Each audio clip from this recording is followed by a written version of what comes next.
Assalamualaikum warahmatullahi wabarakatuh. Alhamdulillahilladzi nahmaduhu wa nasta'inuhu wa nastaghfiruh wa na'udzu billahi min syururi anfusina wa min sayyiati a'malina may yahdihillahu fala mudhillalah wa may yudlil fala hadiyalah. Wa nusalli wa nusallim ala sayyidina khairil anam Muhammadin sallallahu alaihi wasallam. Apa kabar sahabat KPM? Semoga semua berada dalam keadaan sehat walafiat. Pada video pertemuan kali ini kita akan melanjutkan kembali pembahasan kitab Aqaidud Diniyah, yang mana pada video kali ini kita akan melanjutkan pembahasan di pelajaran yang ke-8, Ad-Darsus Tsamin. Sebelum kita memulai pembahasan kali ini, seperti biasa kita akan membacakan terlebih dahulu surat Al-Fatihah dan juga doa sebelum belajar. Kita niatkan surat Al-Fatihah ini untuk kebaikan diri kita, juga keluarga kita, dan juga guru-guru KPM, terlebih khusus untuk Pak Ridwan. Juga kita niatkan surat Al-Fatihah ini untuk pengarang daripada kitab Aqaidud Diniyah. Al-Fatihah. A'udzu billahi minasyaitonir rajim. Bismillahirrahmanirrahim.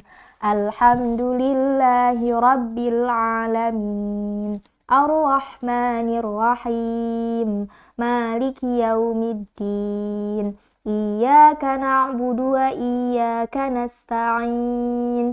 Ihdinas siratal mustaqim. Siratal ladzina an'amta 'alaihim ghairil maghdubi 'alaihim waladdallin. Rabbighfirli wa liwalidayya wal muslimina amin. Allahumma salli ala sayyidina Muhammad wa ala ali sayyidina Muhammad. Rabbi zidni ilma warzuqni fahma birahmatika ya arhamar rahimin. Ya Rabbi bil Mustafa balligh maqasidana waghfir lana ma madha ya wasi'al karami birahmatika ya arhamar rahimin. Walhamdulillahi rabbil alamin. Baiklah, kita mulai pembahasan kitab Aqaidud Diniyah. Bismillahirrahmanirrahim. Ad-Darsus Tsamin, pelajaran yang ke-8. Ma ma'nal imani birusul, makna iman kepada rasul-rasulnya Allah. Ma ma'nal imani birusul, apa yang disebut dengan makna iman kepada rasul-rasulnya Allah? Maksudnya bagaimana sih iman kepada rasul-rasulnya Allah? Ma'nal imani birusul, makna iman kepada para rasulnya Allah, para utusan Allah, wa anna ta'kida, sesungguhnya, hendaknya kita menekadkan dalam hati, annallaha subhanahu wa ta'ala, sesungguhnya Allah subhanahu wa ta'ala, arsala rusulan, mengutus seorang utusan, minal basyari, dari golongan manusia, mubasyirina, yang mana utusan itu diutus untuk memberikan kabar gembira, wa mundzirina, dan juga diutus untuk memberikan peringatan kepada manusia. Wa annahum shadiquna, dan sesungguhnya mereka semua itu adalah orang-orang yang shadiq, yang benar, fima akhbaru bihi, dari segala perkara yang dikabarkan, bihi, yang mana darinya itu anillahi subhanahu wa ta'ala, semua itu adalah dari Allah subhanahu wa ta'ala. Jadi makna iman kepada utusan-utusannya Allah adalah kita menekadkan, kita meyakini bahwa sesungguhnya Allah subhanahu wa ta'ala telah mengutus seorang utusan dari golongan manusia, dan semua itu diutusnya itu untuk manusia juga, yang mana diperuntukkan untuk memberitahu kepada manusia perihal kabar gembira terhadap apa-apa yang mereka telah lakukan, kabar gembira terhadap mereka yang telah melakukan amal soleh, terhadap mereka yang telah melakukan semampu mungkin, semaksimal mungkin untuk bisa menaati segala perintah dari Allah dan juga larangannya, wa mundzirina, dan juga peringatan-peringatan terhadap mereka yang telah melanggar segala larangan-larangannya Allah. wa annahum shadiquna fima akhbaru bihi 'anillahi subhanahu wa ta'ala, dan juga kita meyakini bahwa sesungguhnya apa yang disampaikan oleh para utusan nabi, para utusan Allah itu adalah benar. Benar apa yang dikabarkan oleh nabi, oleh para nabi, para rasul itu adalah dari Allah subhanahu wa ta'ala. Kemudian kam adada rusul, ada berapa jumlah pada rasul. Ar-rusul, jumlah rasul, kathiruna, itu sangatlah banyak. La ya'lamu adadahum, tidak ada yang mengetahui jumlahnya, bilangannya, illallah subhanahu wa ta'ala, kecuali Allah subhanahu wa ta'ala. Minhum khamsatun, tapi di antara yang banyak itu khamsatun wa asyruna, ada 25, tajibu ma'rifatuhum bi asma'ihim, yang wajib kita ketahui jumlahnya, juga mengetahui nama-namanya. Jadi bilangan atau jumlah-jumlah utusan yang Allah utus itu sangatlah banyak. Jumlahnya bahkan tidak diketahui oleh siapapun kecuali Allah subhanahu wa ta'ala. Namun di antara yang banyak itu ada yang wajib kita ketahui jumlahnya juga nama-namanya, yaitu ada 25. Jumlahnya wajib kita ketahui, yaitu ada 25. Dan siapa aja yang 25 itu sangat diyakini bahwa sahabat KPM pasti mengetahui nabi dan rasul yang jumlahnya 25. Namun kita bahas secara rinci di pembahasan kali ini. Man humul khamsatu wa asyruna, dan siapa yang diantara rasul atau nabi yang banyak itu yang 25 yang wajib kita ketahui nama beserta jumlah-jumlahnya. Hum, itu yang pertama ada Adamun, Nabi Adam, wa Nuhun, Nabi Nuh, wa Idrisun, dan Nabi Idris, wa Hudun, Nabi Hud, wa Salihun, Nabi Salih, wa Ibrahimun, Nabi Ibrahim, wa Lut, Nabi Lut, wa Ismail, Nabi Ismail, wa Ishaq, Nabi Ishaq, wa Yaqub, Nabi Yaqub, wa Yusuf, Nabi Yusuf, wa Ayyub, dan Nabi Ayyub, wa Syu'aibun, Nabi Syu'aib, wa Harun, Nabi Harun, wa Musa, Nabi Musa, wa Ilyasa, Nabi Ilyasa, wa Zulkifli, Nabi Zulkifli, wa Daud, Nabi Daud, wa Sulaiman, Nabi Sulaiman, wal Ilyas, Nabi Ilyas, wa Yunusu, dan Nabi Yunus, wa Zakaria, Nabi Zakaria, wa Yahya, Nabi Yahya, wa Isa, Nabi Isa, wa Muhammad, dan terakhir Nabi Muhammad sallallahu alaihi wasallam, alaihi wassalatu wassalam, dan kepada mereka rahmat dan keselamatan semoga selalu terlimpah curahkan. Jadi 25 yang wajib kita ketahui adalah nabi-nabi yang sudah kita ketahui, yaitu ada Adam, Nuh, Idris, Hud, Saleh, Ibrahim, Lut, Ismail, Ishak, Yaqub, Yusuf, Ayub, Syu'aib, Harun, Musa, Ilyasa, Zulkifli, Daud, Sulaiman, Ilyas, kemudian Yunus, Zakaria, Yahya, Isa, Muhammad, alaihimussalatu wassalam. Kemudian manhum ulul azmi, di antara yang 25 itu ada juga nabi-nabi yang disebut dengan ulul azmi. Siapa aja yang disebut dengan ulul azmi? Ulul azmi minar rusul, ulul azmi daripada rasul-rasul Allah, yaitu mereka adalah Sayyiduna Muhammad, yang pertama Nabi Muhammad sallallahu alaihi wasallam, wa Nuh, dan Nabi Nuh, wa Ibrahim, Nabi Ibrahim, wa Musa, Nabi Musa, wa Isa, dan Nabi Isa alaihimussalatu wassalam. Jadi jumlah daripada ulul azmi, nabi-nabi yang tergolong termasuk kepada ulul azmi, yaitu ada 5. Yang pertama Muhammad, tadi Nabi Muhammad, Nabi Nuh, Nabi Ibrahim, Nabi Musa, dan Nabi Isa. Apa sih yang disebut dengan ulul azmi? Ulul azmi adalah nabi-nabi yang mana mereka diberikan cobaan dalam mendakwahkan ajaran-ajaran agama Allah, syariat-syariat yang Allah perintahkan. Ketika mereka mendakwahkannya, mengajak para hamba-hamba, para kaum-kaumnya untuk bisa beriman kepada Allah, untuk bisa menghambakan dirinya kepada Allah, tidak menyembah kecuali kepada Allah. Mereka mengalami cobaan yang begitu sangat dahsyat, namun mereka mempunyai kesabaran, ketabahan, dan keteguhan yang sangat-sangat luar biasa juga untuk menghadapi cobaan-cobaan tersebut, sehingga mereka masih tetap teguh untuk terus menyebarkan ajaran-ajaran yang Allah perintahkan, menyebarkan segala apa yang Allah perintahkan, segala apa yang Allah larang, mengajak para kaum-kaumnya untuk bisa menghambakan dirinya kepada Allah, tidak menyembah selain Allah. Di antaranya itu tadi Nabi Muhammad kita sudah mengetahui banyak kisah perihal Nabi Muhammad SAW dalam mendakwahkan Islam.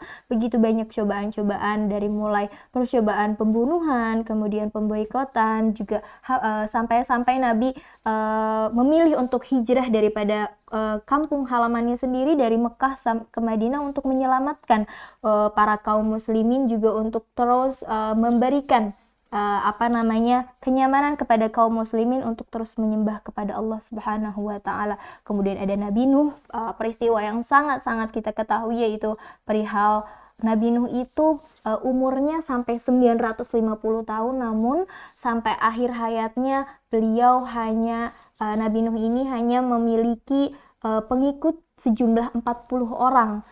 Itulah cobaannya. Begitu panjang usia, begitu lamanya menyebarkan ajaran Islam, namun yang mengikutinya hanya sejumlah 40 orang. Kemudian ada peristiwa akhirnya diakhiri dengan peristiwa banjir yang menenggelamkan seluruh bumi, yang mana yang selamat hanyalah kaum Nabi Nuh saja.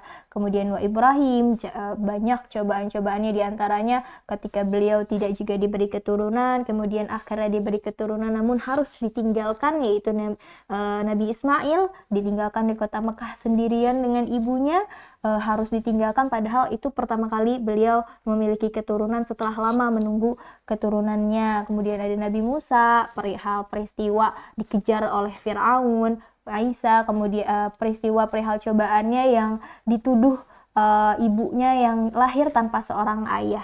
Semua itu mereka menghadapi cobaan-cobaan itu dengan segala ketabahan dan kesabaran yang begitu luar biasa, hingga akhirnya diberi gelar termasuk kepada golongan rasul-rasul yang ulul azmi. Kemudian man afdalur rusul, siapa yang paling utama daripada utusan-utusan Allah.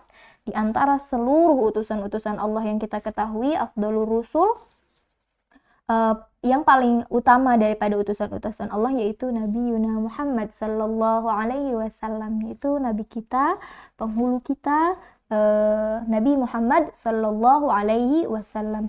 Li'annahu khatimul anbiya, karena sesungguhnya dia adalah nabi akhir daripada seluruh nabi, penutup daripada para nabi, wa ursila ilan nasi kafah, dan diutus kepada manusia secara keseluruhan. Jadi kenapa salah satu alasan Nabi Muhammad SAW menjadi nabi yang paling utama daripada nabi-nabi yang lain, yaitu Nabi Muhammad SAW itu diutus sebagai penutup daripada nabi-nabi sebelumnya, kemudian diutusnya itu untuk seluruh manusia yang ada di muka bumi ini, untuk memberikan peringatan tadi yang sudah kita ketahui, bahwa tugasnya Nabi itu adalah memberikan kabar gembira kepada orang-orang yang mau mengimani Allah Subhanahu wa taala, juga memberikan peringatan kepada mereka-mereka yang melanggar atas perintah dan larangan-larangan Allah. Kemudian kita bahas selanjutnya, kamis sifatul wajibatul rasul. Sebagaimana yang kita ketahui bahwa seorang rasul memiliki sifat-sifat yang wajib, yang harus ada pada dirinya. Jadi ada berapa sifat yang wajib ada pada diri seorang rasul? As-sifatul wajibatul rasul, sifat yang wajib ada pada diri seorang rasul, arbaun, itu ada 4. Wahia, dan yang 4 itu adalah as-sidqu, yaitu sidik, benar, wal amanah, dan amanah, wat tablighu, dan tabligh artinya menyampaikan, wal fatanah, dan fatanah artinya cerdas. Jadi seorang rasul pasti memiliki sifat yang wajib ini. Sifat yang wajib ini yaitu jumlahnya ada 4. Yang pertama sidik, amanah, tabligh, dan fatanah. Lanjut, kamil sifatul mustahilatu fi haqqir rusul. Ada berapa jumlah sifat yang mustahil fi haqqir rusul, ada pada hak seorang rasul. Jadi sifat ini tidak mungkin ada pada diri seorang rasul. As-sifatul mustahilatu, sifat yang mustahil fi haqqir rasul, yang ada pada hak rasul, arba'un, itu ada 4 juga. Wahiyal kadhibu wal khiyanatu wal kitmanu wal baladatu, itu ada 4. Yang pertama tadi khidib artinya berbohong, wal khiyanat, dan khiyanat, wal kitmanu, dan kitman artinya menyembunyikan, wal baladatu, dan baladah atau biladah yang artinya bodoh. Dan semua yang mustahil ini pasti lawan daripada sifat yang wajib ada pada diri seorang rasul. Jadi yang 4 ini pasti tidak ada, karena yang wajibnya yaitu tadi 4, sidik, amanah, tabligh, fatanah. Jadi seorang rasul tidak mungkin memiliki sifat bohong, kemudian tidak mungkin memiliki sifat khianat, kemudian tidak mungkin memiliki sifat menyembunyikan. Maksud menyembunyikan adalah segala apa yang Allah sampaikan kepada rasul itu wajib diberikan, wajib disampaikan kepada umatnya, wal baladah, dan tidak mungkin memiliki sifat bodoh. Mahiyas sifatul jaizatu fi haqqir rasul. Yang selanjutnya, apakah sifat yang jaiz yang mungkin ada di haknya rasul? Jadi sifat ini mungkin ada dan mungkin tidak ada. Jadi bisa jadi ada, bisa jadi tidak ada. Al-jaizu fi haqqir rasul, sifat yang jaiz di haknya rasul adalah kullu wasfin min awsafil bashari, seluruh sifat yang ada pada sifat-sifatnya seorang manusia biasa, karena memang seorang rasul adalah manusia yang dipilih oleh Allah untuk memberikan tadi kabar gembira dan peringatan kepada umat-umatnya. Tapi semua sifat itu ada pengecualian dari semua sifat yang ada pada sifat-sifat rasul itu, yang allati la tuaddi ila naqsin fi muratihibumul aliyati. Jadi sifat-sifat yang ada di seorang manusia biasa, namun yang mana sifat itu tidak mendatangkan allati la tuaddi ila naqsin, tidak mendatangkan kepada suatu hal kekurangan, nilai kekurangan fi muratibihimul aliyah, di pada kemartabatan yang kemartabatan seorang rasul yang tinggi. Martabat seorang rasul sudah sangat tinggi, yaitu dipilih oleh orang-orang pilihan yang Allah utus untuk memberikan kabar gembira dan peringatan kepada manusia. Jadi sifat-sifat yang jaiznya itu adalah sifat yang tidak mungkin memberikan nilai martabat seorang rasul itu turun gitu. Sifat martabat seorang rasulnya turun. Seperti apa sih? Kalju, seperti lapar, itu kan suatu hal yang biasa. Wal atshi, dan juga haus, wal akli, dan juga makan, wasyurbi, dan minum, wal maradil khafifi, dan sakit, tapi sakitnya yang ringan, tidak sakit yang begitu berat, kecuali seperti yang dialami oleh Nabi Ayub ya, memiliki penyakit yang sangat begitu dahsyatnya, namun itu adalah salah satu cobaan, salah satu mukjizat yang Allah berikan untuk seorang nabi. Oke, jadi yang dimaksud dengan sifat jaiz di seorang rasul adalah semua sifat yang ada pada seorang manusia, namun yang mana sifat itu tidak akan mendatangkan, tidak akan menimbulkan martabat seorang rasul itu turun. Seperti tadi contohnya, contoh yang sifat yang mungkin ada di seorang rasul ada seperti lapar, minum, kemudian makan, kemudian haus, kemudian sakit, tidur pun, pergi-pergian, atau memiliki kebutuhan-kebutuhan yang biasanya ada pada seorang manusia, namun yang mana semua itu nanti tidak akan menurunkan derajat seorang rasul. Baiklah sahabat KPM, pembahasan kali ini sampai pada sifat-sifat yang jaiz di Rasul. Semoga apa yang kita bahas kali ini bermanfaat bagi kita, juga keluarga kita, terlebih lagi bisa meningkatkan keimanan kita kepada Allah Subhanahu wa taala. Akhir kalam, nafa'anallahu ayyakum ajma'in, wallahu a'lam. Rabbin fa'na bima 'allamtana, rabbi faqihna wa faqih 'alana wa qarabatil lana fi dinina. Wassalamualaikum warahmatullahi wabarakatuh.